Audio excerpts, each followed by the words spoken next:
and welcome to the CAFMA Connect. I'm your host, Fire Chief Scott Freitag, and with me once again today is our co-host, Assistant Chief John Feddema, back from a little vacation from the podcast. Yes, that was nice, and I did notice the last time you had mentioned the weasel comment, but I won't hold that against you. I did, but I clarified it, Yes. or I prefaced it with something. Sure. So you just finished your year of probation? I did. It was touch and I'm go still there here. for a little bit? Yes. Yeah. After we had you visit us in the forum that we had you on when Right, Cody and I exactly. did it, it was all kind of touch and go there on whether or not we'd be back. So Yeah, but that made sense. I mean, because I thought of it recently. In reality, I have a face for radio and a voice for silence, which means I should not be heard or seen. that was one of your probably best podcasts. Then. It was. Yeah, and that was probably our best dialogue. It was really good. So we're back this week. Last week. Let me go back to last week real quick because I want to talk about a little bit about your end of probation, but I'm tying it to something. So Okay, yeah. you're And like always, I know nothing about any of this. Yeah, so. you're not going to be surprised. So last week, Thursday and Friday, I attended the First Responders Conference, which is a behavioral health and wellness conference for emergency services personnel as well as military. Yeah. It was in Mason. It was mainly fire and police folks that were there. It was a great conference, all about behavioral health and wellness. And so we talked a lot about, we didn't, but the speakers talked a lot about emotional resilience. Mm-hmm. And you and I have talked about that on this podcast before. Yep. And we've talked about mindset. Yeah. And we started reading Dr. Dweck. Yes. Sounds Can't good. remember. Yes, her book Yes. on mindset. And as I was reading it, I was tying it back to what I was hearing in the conference. Mhm. And basically I looked at it, I said, okay, emotional resilience is here. Yeah. And then we have a growth mindset and we have a fixed mindset. And I was joking with you about, there was touch and go in Yes. your probation, which is not true. Your performance was outstanding, but I think you were sold a bill of goods as to what the position really was. Sure. So it's kind of a bait and switch thing. Yes. Yeah. But in order for you to get through that, you had to have the right mindset. Sure. Yeah, that's true. Do you feel like over that year, the first year, that you faced challenges and you learned, and sometimes you were right, and sometimes maybe you didn't get it so right? Yes.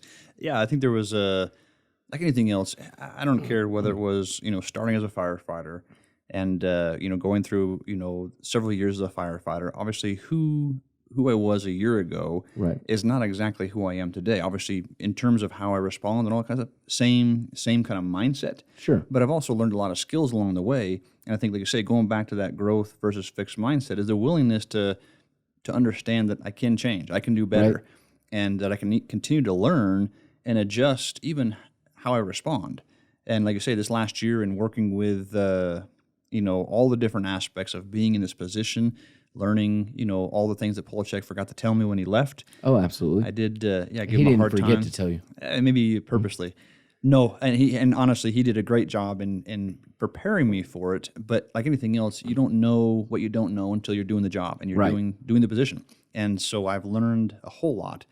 And I've had, like you say, little times when it's like, man, I did it. That was Right. maybe even a touch of leadership there almost. Right. For I saw a glimpse of it.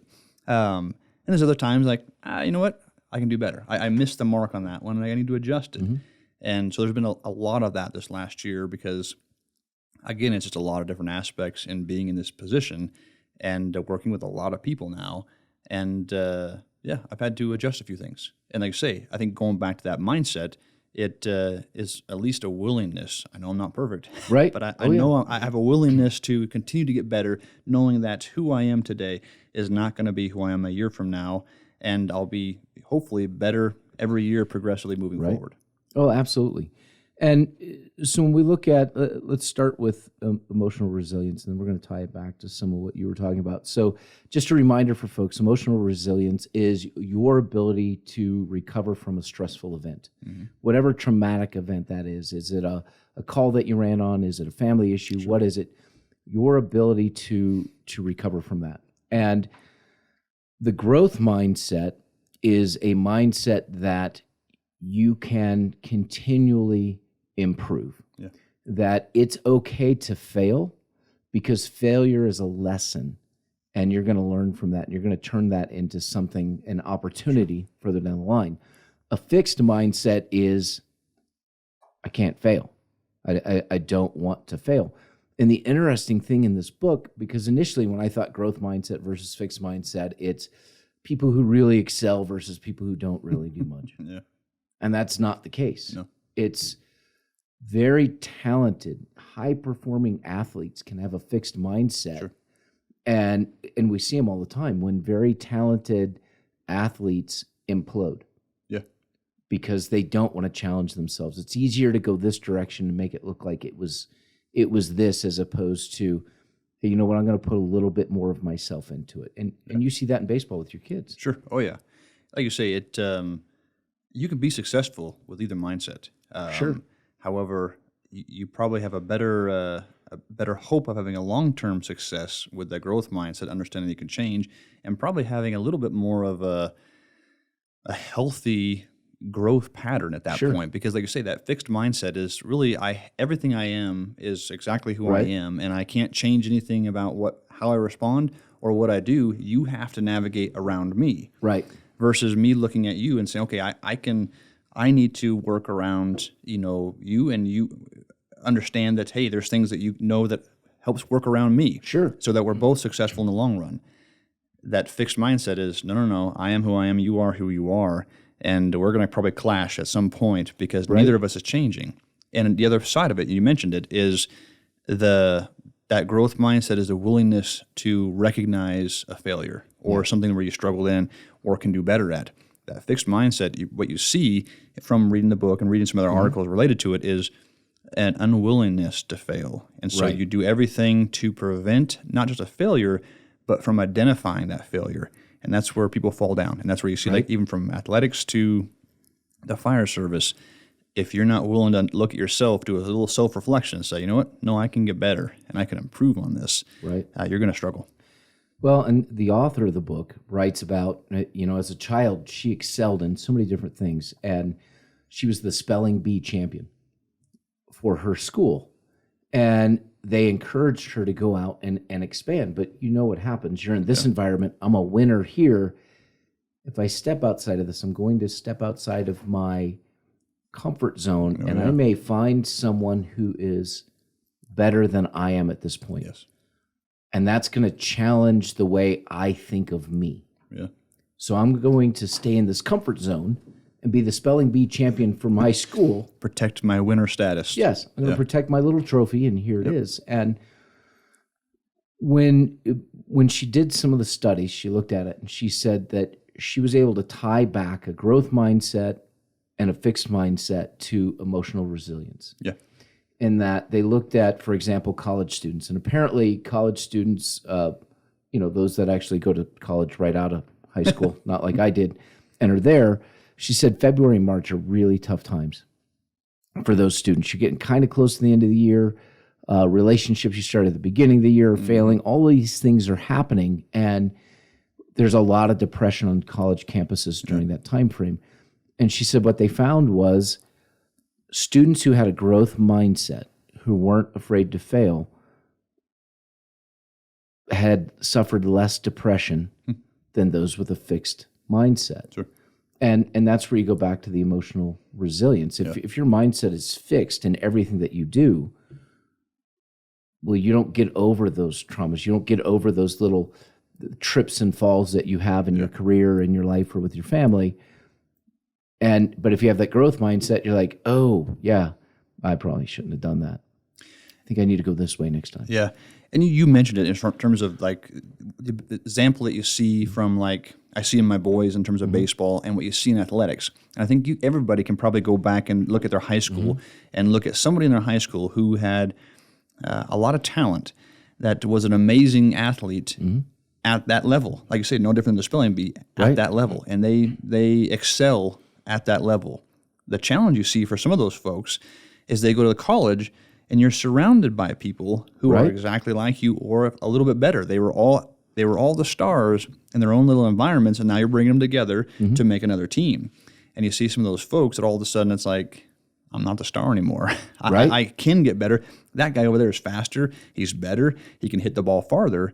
And they end up dropping out and coming home because they can't handle the challenge that it comes where there's somebody better. And like we protect ourselves sometimes. And we do the same thing in the fire service where we protect ourselves a little bit where we, no, what we have is we're good.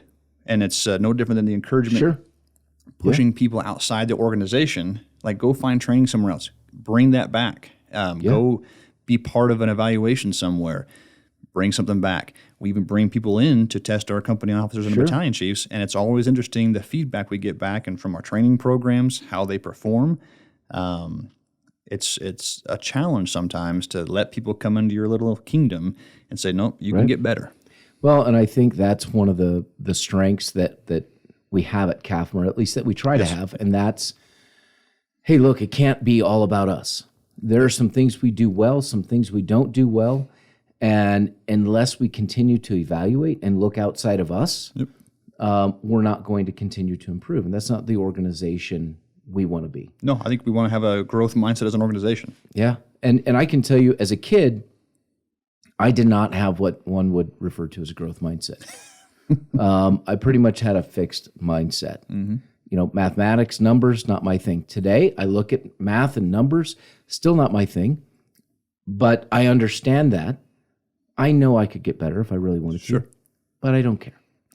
So I'm not. That's not a growth mindset. It's not a fixed mindset. It's, you know, I have Google today, which I didn't have as a kid, so I could figure it out if I need to. You know, here's an example, and I was just thinking about this. So we have a family friend. His name's Mark Burley, and he was a pitcher with the White Sox. That's where he started his career. And he went to school with my sister, you know, like I said, family friend. I tried to get him on the podcast, but he doesn't like media stuff. Like, we're not media. He should have a look at our viewership. Yeah, he'd be fine. Nobody even listens to us. Yeah. But we have a good time. Yeah. At least I do. This is wonderful. Yes. So, but when Mark was in high school, he's a left-handed pitcher. He went out for the high school baseball team and didn't make it. Yeah. Now, in a fixed mindset, he'd be done. Yeah. But Mark said, no, I love playing baseball. I'm going to continue. And if anything, that rejection at the high school fueled his passion and his drive to succeed. And ultimately, he goes on to the majors, pitches 2 perfect games in his career, has already been considered for the Hall of Fame once, didn't make it this time. I'm sure he's going to make it at some point, if not the next time. But that's Mark's life, is a growth mindset. You can have someone with just the greatest talent in the world with a fixed mindset who won't challenge themselves, and they never realize their full potential. But you take someone who is, you know, of average talent who says, no, I can do better. And I can do better than that. And when I get to where I think I'm the best I can be, I'm going to go at least 10% or more beyond that. Those people tend to excel. Yeah. And like I say, it's the folks that come to a wall and are willing to do everything they can to get either over it, around it, or through it, versus the folks that have hit a wall, whether it's, you know, like you say, being turned down for a baseball team or whatever it is. They get to that wall and like, well, there's nothing I can do to change my situation. Whoever put this wall in front of me, it's their fault. And so I'm going to go. I'm going to either sit down, or I'm going to go this direction now. Versus people willing to continue to push themselves to say, no, I can get around this. I can keep going. There's still more I want to do, and those are the folks that continue forward and, like you say, excel. And I remember, I know I haven't read a ton of books, but in the terms of I'm buying you more. Thank you.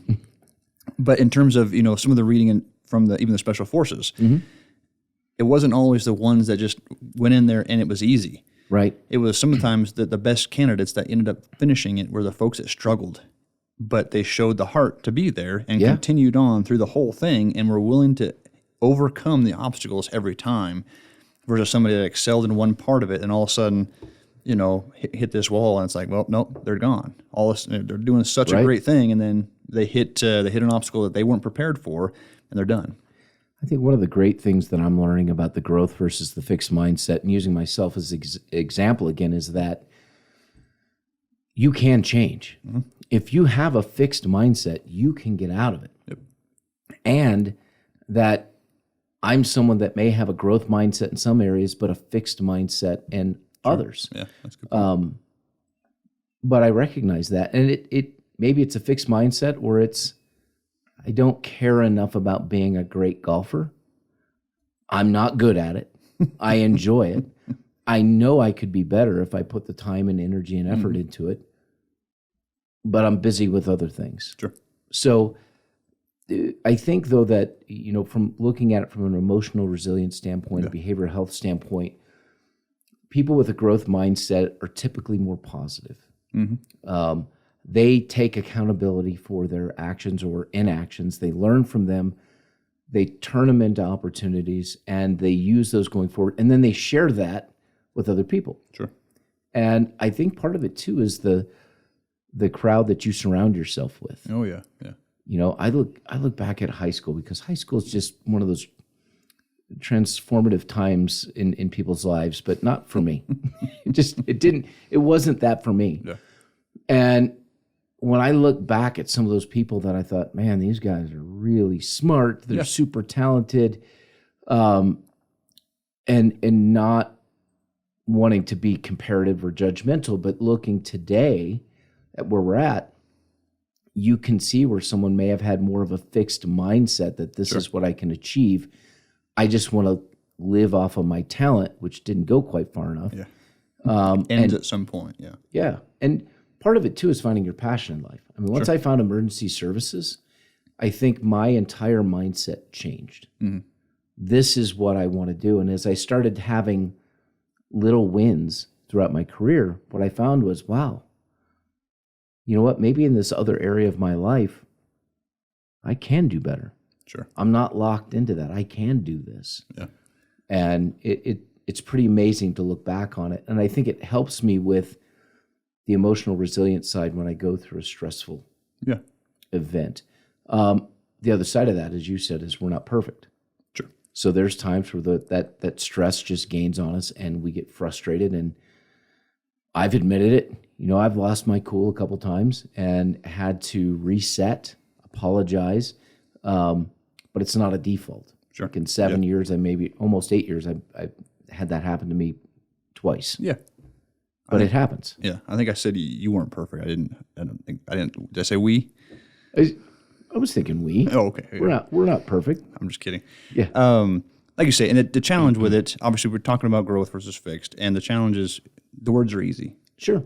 Actually employing the concept can be difficult. Some people do it naturally. Some people are just inherently, like you say, willing to overcome, willing to, identify faults, get better, and all that kind of stuff. And sometimes it's the upbringing even that you see in folks. I mean, you can see people come from some very challenging upbringings who look at maybe their environment and say, I'm not going to do that. Right. And they do everything in their power to get out of that, versus other people that fall into that same pattern of behavior over and over and over.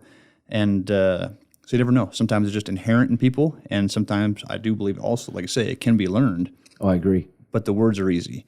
Doing the work is where it becomes difficult. And that's where even this last year, doing the work in terms of making sure that, hey, I am willing to understand that I can get better at this. I can admit, like, no, I didn't do great on this situation. I can improve on that. And it's a constant battle because, like I say, sometimes it's just certain areas of our life. Hey, I have a growth mindset over here, but this is fixed. Right. And trying to employ it at all parts. Well, and you and I had a couple of conversations over the last year where you came in and said, hey, I'm getting some pushback or some feedback on this. Have you seen it? Sure. What do you see? And to me, that is indicative or reflective of a growth mindset. Because you're not coming in and saying, these guys said this and they're full of crap. Sure. That's not true. Here's all of my excuses. You're like, I think they're right on this level, but I think they're wrong on this level. What are your thoughts on it? We had a conversation, and I think ultimately the end result was positive because you owned it. You owned what you needed to own. And on the other side, you didn't place blame. You just said, you know what, maybe I need to approach this a little bit differently so that it's better understood. And I think that's key. Now, there's another side to this, though, too, because I have to read a chapter. These chapters are long in some of these books. That's why I stay away from them. I mean, chapter books are hard. Yes, they are. There's lots of words. So I'm reading this chapter out of this book that's 27 pages. That's longer than the book I read to my granddaughters. And it's about opening the window. I can't remember the exact title of it, but what the author in this book is talking about is, again, it goes back to emotional resilience. It's not talking about mindset necessarily, but it's in there because here you have an author who excelled in everything that she did. And she's like, I can drive, I can go, I can do these things. All the while her body was telling her, hey, you're not dealing with stress. Yeah. You're not dealing with your past traumas. You're using this not growth mindset, but this drive to try to suppress these other feelings. Yeah. And your body has a natural ability to release chemicals to deal with stress in a situation. Yeah. But when your body releases those chemicals on a regular basis because it's a chronic stress, then it becomes a trauma. And then your body is, as she termed it, in dysregulation. So it's releasing all of these different things. Nothing is working right.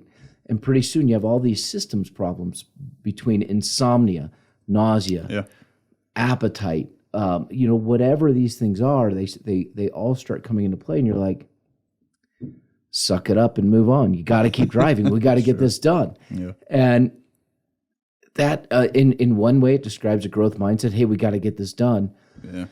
On the other hand, in her situation, while the drive is good, the drive was an effort to suppress other things that caused physical ailments that plagued her for years. Well, I think just listen to you in the discussion we had earlier. Obviously, behavioral health is huge. In terms of the fire service, trying to help people understand not just the resources that are out there, but when it's time for them to access those resources. And I think that's the even harder part. Obviously, we're still doing a lot of work to try to figure out, from our critical incident stress debriefings, competent, counselors that will help our folks, not take them down a road that's worse. That's a constant challenge. But I think one of the other challenges, I think that listening to you earlier, is helping people understand and when it's time to access that. And it's not always clear. That's not always clear, not only from us on the outside, but, even listening to you earlier and all the physical ailments she was talking about, obviously it wasn't clear to her either that this is a bigger problem that I need to identify and get help with. That, may not be able to deal with it on my own. And it may be reaching out and saying, hey, I need to process this before I continue, so I can continue to grow. Sure. Well, and on the other side of that, so at the conference, Tanya Glenn, who's a psychologist, she runs a number of the behavioral health programs for agencies in the Valley, large agencies, Goodyear being one of them. And we're actually looking at their model. Yep. But there are certain times in your life where your body changes, your hormones change, and your body may just start into some deregulation on it or dysregulation on its own just because of life, just because of changes. And she said there was someone that reached out to her for some emotional issues that they were going through. And then they went in for a normal checkup before they actually went to see her, but they had talked to her in advance. Mm-hmm. And when they did the blood work, they're like, hey, your blood work is way off. Your testosterone level's way low. Mm-hmm. Your, I can't think of the name of it. It starts with a C, but that level's way high. And those things intermixed, working against each other, were causing physical ailments. And once they corrected that, the person's like, no, I'm perfectly fine now. I'm good. Yeah. And she's like, that's good. She goes, sometimes it's psychological. Sometimes it's a regulatory issue with some of the cortisol. With some of the chemicals in your body. Sometimes you're utilizing your drive to suppress feelings of stress and trauma in your life. And so, man, there's just all of this stuff. And when do we, as non-psychologists, non-doctors, look at ourselves and say, hey, I think I have an issue, but you know what? I'm going to start by going to my personal physician and checking to see if, because I'm at whatever age that is, and get some blood work done and see if that's the problem. Other times you can look back on your own childhood and see, no, there are some things that happened, not for me, but for other people who spoke at the conference. They look back at their life and they're like, yeah, well, as a child, these traumas occurred. Yes. And then I suppressed these traumas and I took these routes and I did these things and all of this led up to it. So it's individual. Oh, yeah. Yeah, I agree. And like you say, you never know what gets you to that point when you're in crisis. Right. And all too often, I think we suppress it for a number of reasons in a number of ways.